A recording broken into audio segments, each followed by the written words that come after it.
الحمد لله رب العالمين ثم الصلاة مع السلام على أشرف المرسلين نبينا محمد وعلى آله وأصحابه وسلم تسليما كثيرا. Chers frères, chères sœurs,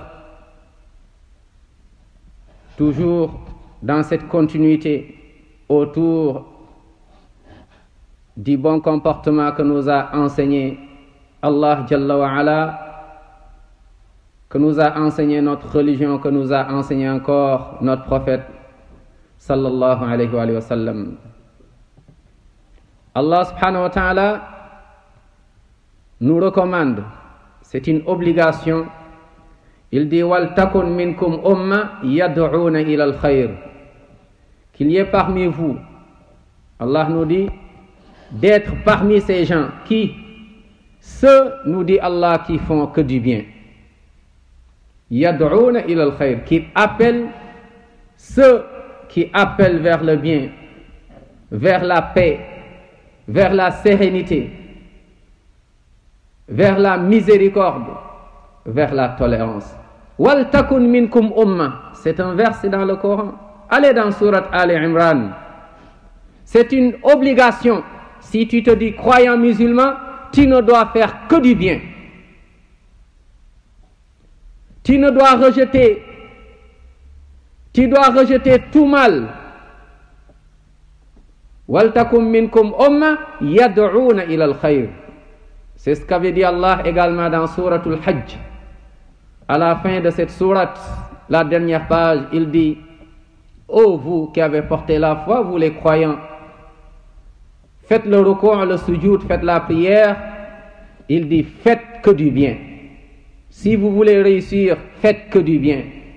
Ya ayyuhalladhina amanu irka'u wasjudu wa'budu rabbakum waf'alul khayra la'allakum tuflihun. La'allakum tuflihun. Le musulman, le croyant, toute sa vie tourne autour du bien. Le musulman, le croyant,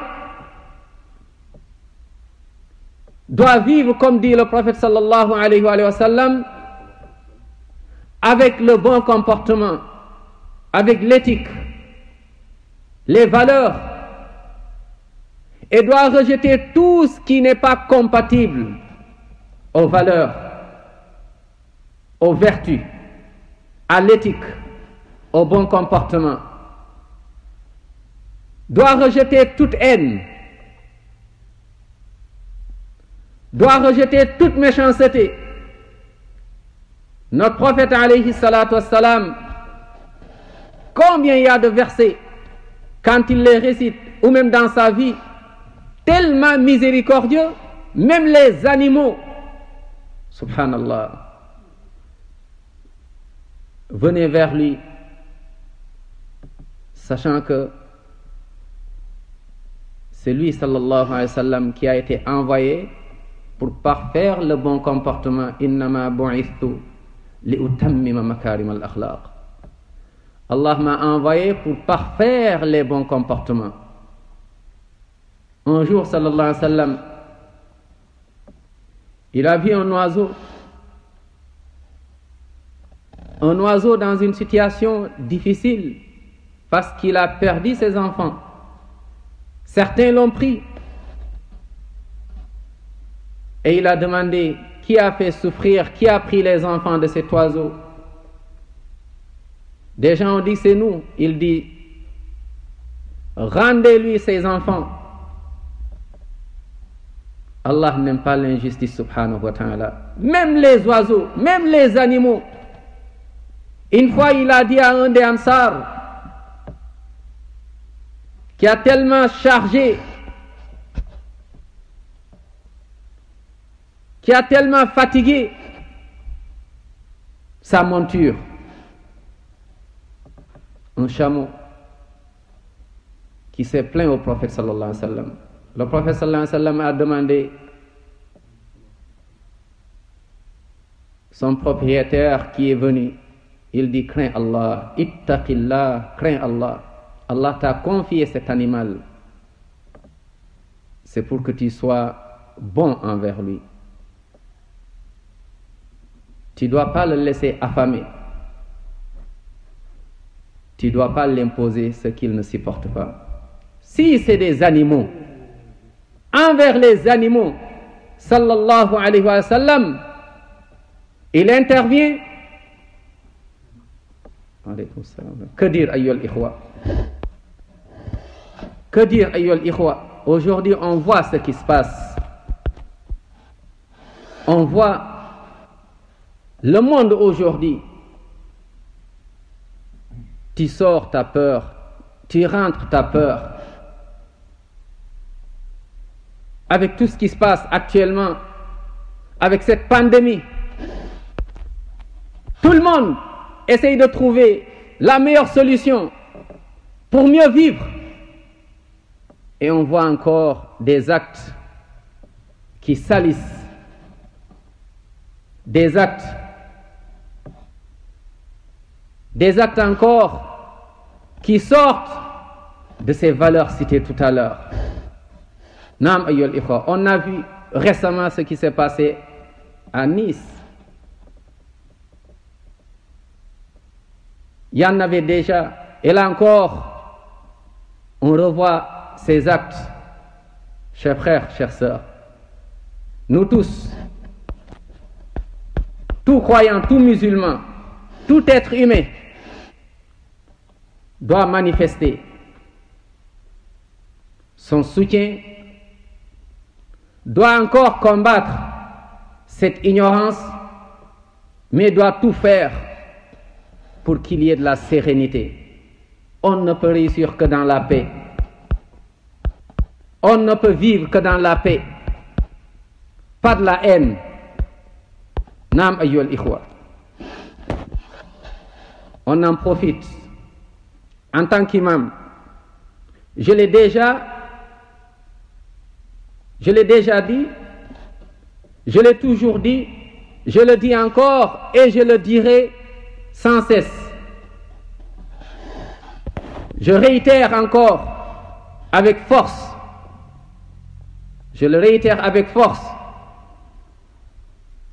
sans aucune ambiguïté, que je condamne fermement ces attentats terroristes haineux, inacceptables, ne reflétant ni la beauté et la miséricorde de l'islam, ni le reflet du bon comportement de notre bien-aimé Muhammad sallallahu alayhi wa sallam, ni la bonne compréhension de la religion encore de la majorité écrasante des musulmans face à la sauvagerie criminelle à Nice.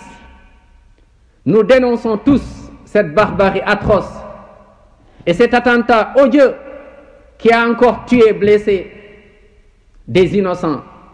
Toutes nos pensées profondes et sincères et toutes nos profondes solidarités vont aux victimes et à leurs proches.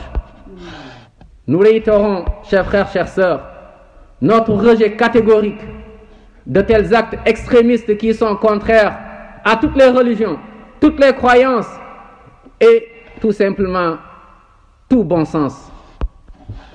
Nous combattons et rejetons ces pratiques barbares, inhumaines et sauvageries qui entraînent la haine, la violence, l'extrémisme et l'ignorance de toute valeur et de toute morale. Je rappelle encore et je le réitère, nous condamnons avec force et dénonçons l'attaque terroriste qui a fait des morts et des blessés à Nice tout récemment. Et ce, pour tout le temps, chers frères. Sans aucune hésitation, nous combattons tous l'extrémisme, le terrorisme et ces attentats. Aujourd'hui, ce n'est pas seulement une partie de la nation qui est touchée, mais toute la France est touchée. On est touché, on est tous concernés. Nous devons nous unir sans faille pour combattre cet ignoble acte, cette ignorance. Oui, chers frères, mais c'est dommage. Le moment où on est confronté à ces barbaries et on essaie de s'unir, unir nos forces, unir nos énergies, unir notre énergie pour combattre cette radicalisation sans nom. Malheureusement encore, c'est là où c'est triste. Le moment où on parle des âmes, le moment où on parle encore des cœurs, le moment où on parle encore de ce qui est plus précieux, de la vie humaine, il y en a malheureusement qui profitent de ce contexte fragile pour diffamer, pour mentir, avec des propos vraiment fallacieux, de la diffamation sur des gens. Beaucoup pour des intérêts pécuniaires, juste l'argent. On parle de la vie, on parle encore des cœurs, des âmes. Il y en a qui pensent à l'argent. Comment faire pour vendre? Quand on voit depuis combien de temps, depuis qu'on a commencé à vivre, à voir ces actes odieux, on a toujours été devant, toutes les mosquées. Naam ayyuhal ikhwa. En tout cas à Bordeaux, je ne connais aucune mosquée qui reste derrière. Je ne connais aucun imam qui reste derrière. Mais c'est dommage, quand on voit Sud-Ouest, hier, qui parlait personnellement de moi, l'imam qui condamne sans aucune ambiguïté les attentats qui nous ont encore touchés et aujourd'hui qui viennent avec la diffamation sur ma personne. En fait, parler leur donne encore de l'importance. Je crois que le plus important aujourd'hui, c'est qu'on s'unisse encore, chers frères, chers sœurs, qu'on s'unisse tous avec tous les Français pour combattre ce mal, combattre cet acte odieux, cette barbarie qui ne connaît aucune religion, qui ne connaît aucune croyance. Tout le monde est touché, toute la France est touchée, toute la nation française est touchée, toutes les croyances sont touchées, toutes les religions sont touchées. Nous demandons à Allah subhanahu wa ta'ala de nous guérir, de nous préserver encore de cette pandémie déjà. On ne sait pas vers où on va. Qu'Allah nous préserve tous. Qu'Allah guérisse toutes nos maladies de corps, mais surtout nos maladies de cœur. Qu'Allah subhanahu wa ta'ala nous éloigne de ces actes barbares. Qu'Allah nous éloigne de cette fitna. Wattaqu fitnatan la tusibanna alladhina zalamu minkum khassa. Craignez une fitna qui, quand il descend, ne va pas seulement toucher tel ou tel, mais va encore faire du mal. Cette pandémie nous a montré la leçon en fait que nous devons garder ancrée dans nos esprits. Donc, chers frères, chères sœurs, revenons encore à l'enseignement de Rasoul sallallahu alayhi wa sallam, à ses valeurs. Qu'Allah subhanahu wa ta'ala nous préserve tous. On a eu beaucoup de messages des décès. Qu'Allah subhanahu wa ta'ala les accueille tous au paradis. On a eu des proches qui sont venus nous voir parce qu'ils ont eu beaucoup de décès. Allahumma ighfir lana jami'an. Allahumma arhamna jami'an. Allahumma ihfazna jami'an. Qu'Allah nous donne de la paix. Qu'Allah nous donne de la sérénité. Qu'Allah subhanahu wa ta'ala nous éloigne de ces fitans. Qu'Allah subhanahu wa ta'ala nous facilite le vivre ensemble. Qu'Allah nous éloigne de tous ceux qui sont mal intentionnés. Qu'Allah nous unisse dans les valeurs humaines. Qu'Allah nous unisse dans les vertus. Qu'Allah nous unisse subhanahu wa ta'ala dans le bien. Comme je le dis encore et je finis avec, Nice est encore une fois touchée. Mais ce n'est pas seulement cette ville qui est touchée, mais nous tous on est touchés. nous tous on est concernés. Continuons les doigts individuellement, collectivement, pour qu'Allah s.a. mette sa bénédiction, mette encore sa miséricorde, mette encore son soutien. Donc à tous les Français, qu'Allah nous guide tous vers le salut. Wa sallallahu wa sallam wa barik ala nabina Muhammad wa ala alihi wa ashabihi wa sallam tasliman kathira. Subhana rabbika rabbil izzati amma yasifun wa salamun ala al mursalin walhamdulillahi rabbil alamin. Allahu akbar, Allahu akbar. Ashhadu an la ilaha illallah, ashhadu anna Muhammadan rasulullah. حي على الصلاة، حي على الفلاح، قد قامت الصلاة، قد قامت الصلاة. الله أكبر، الله أكبر، لا إله إلا الله. لا إله إلا الله.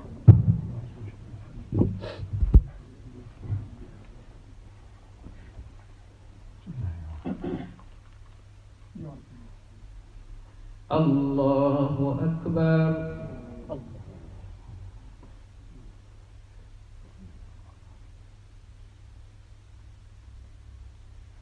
الحمد لله رب العالمين الرحمن الرحيم مالك يوم الدين إياك نعبد وإياك نستعين اهدنا الصراط المستقيم صراط الذين أنعمت عليهم غير المغضوب عليهم ولا الضالين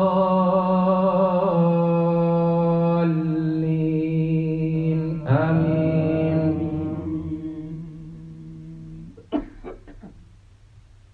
ولتكن منكم أمة يدعون إلى الخير ويأمرون بالمعروف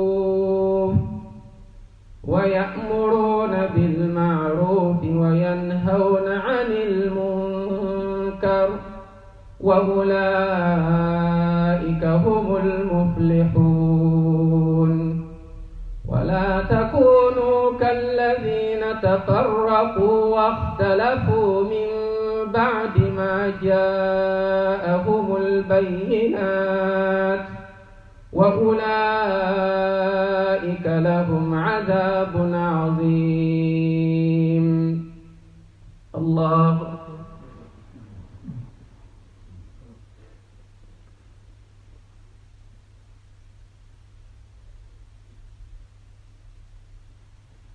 سمع الله لمن حمده.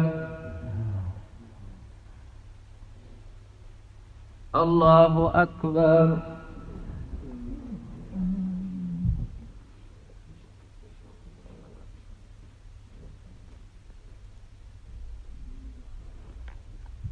الله أكبر. الله أكبر.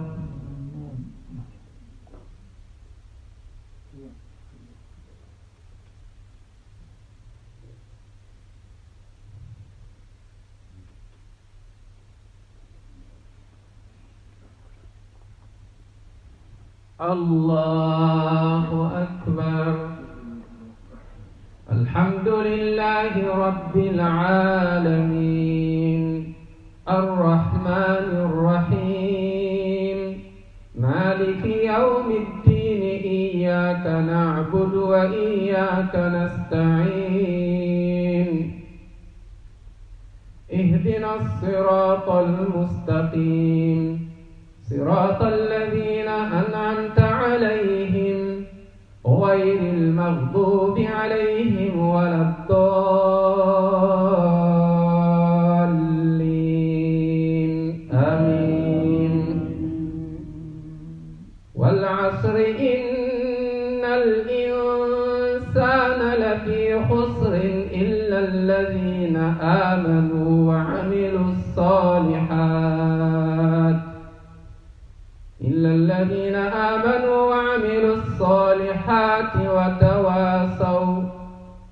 وتواصوا بالحق وتواصوا بالصبر الله أكبر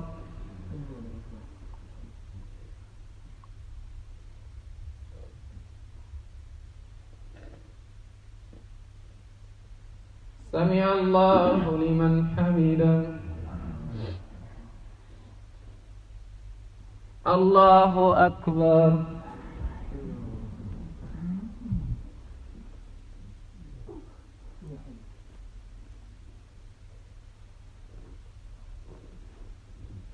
الله أكبر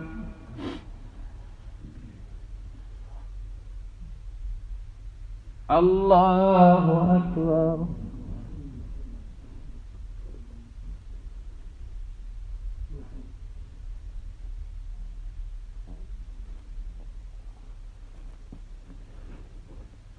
الله أكبر